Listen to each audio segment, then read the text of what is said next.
Au tout début, c'est bien connu. Il y a la semence déposée par l'homme dans le ventre de la femme. Des spermatozoïdes par millions, un flot, un torrent de spermatozoïdes.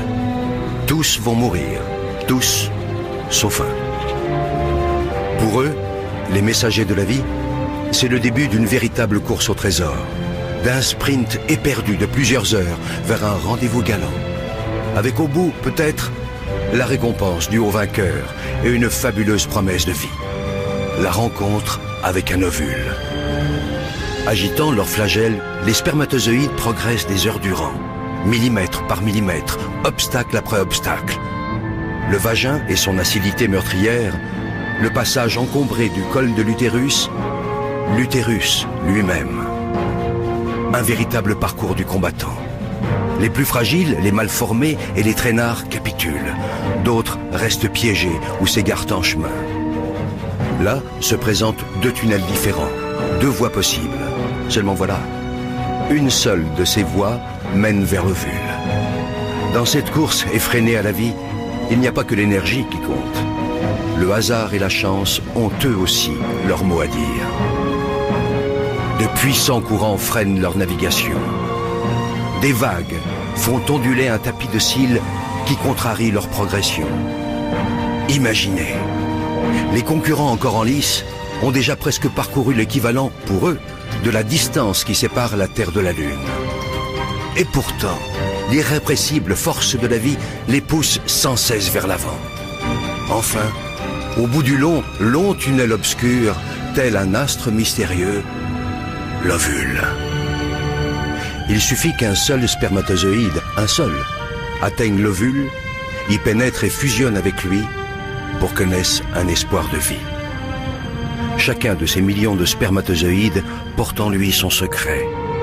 C'est à ce moment-là que se joue la loterie de l'existence. Ils ne sont désormais qu'une centaine à explorer la surface de l'ovule. Quelques-uns seulement parviennent à se faufiler jusqu'à la capsule. Formidable armure protectrice.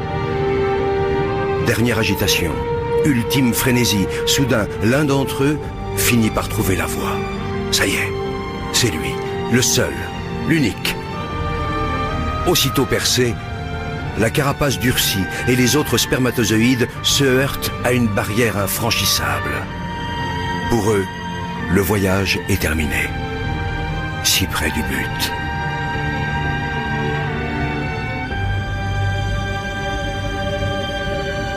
Pour le vainqueur, le périple continue.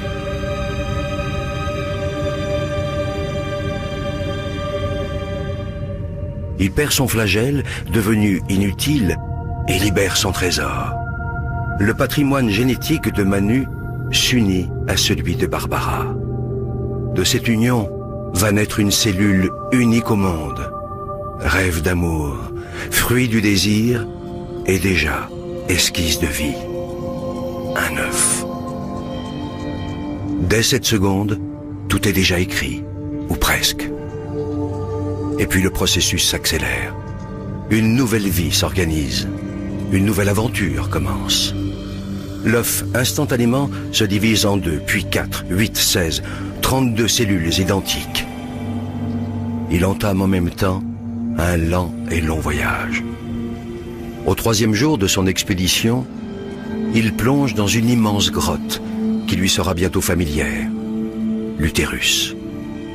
Au 6e jour, l'œuf sort de sa coque et se pose délicatement sur la paroi de ce très accueillant refuge. Il se construit un nid où, sauf imprévu, il a élu domicile pour 9 mois. Pourquoi j'ai choisi